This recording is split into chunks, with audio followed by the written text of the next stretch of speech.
জাতীয় ঐকমত্য কমিশনের মেয়াদ আরও 1 মাস বাড়িয়েছে সরকার। এ কমিশনের মেয়াদ আগামী 15 সেপ্টেম্বর পর্যন্ত বাড়িয়ে সোমবার রাতে মন্ত্রিপরিষদ বিভাগ থেকে প্রজ্ঞাপন জারি করা হয়েছে। এর আগে গত 12 ফেব্রুয়ারি প্রধান উপদেষ্টা ড. মোহাম্মদ ইউনূসের নেতৃত্বে 7 সদস্যের জাতীয় ঐকমত্য কমিশন গঠন করা হয়। সংবিধান সংস্কার কমিশনের প্রধান অধ্যাপক আলী রিয়াজকে এই কমিশনের সহ সভাপতি করা হয়।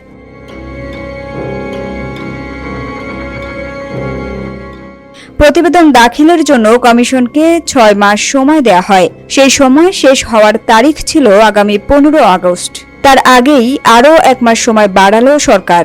ঐকমত্য কমিশনের সদস্য হিসেবে রয়েছেন জনপ্রশাসন সংস্কার কমিশন প্রধান আব্দুল মুঈদ চৌধুরী, পুলিশ সংস্কার কমিশনের প্রধান সফররাজ হোসেন, নির্বাচন ব্যবস্থা সংস্কার কমিশনের প্রধান বদিউল আলম মজুমদার, বিচার বিভাগ সংস্কার কমিশনের প্রধান বিচারপতি এমদাদুল হক এবং দুর্নীতি দমন কমিশন সংস্কার কমিশনের প্রধান ড. ইফতেখারুজ্জামান।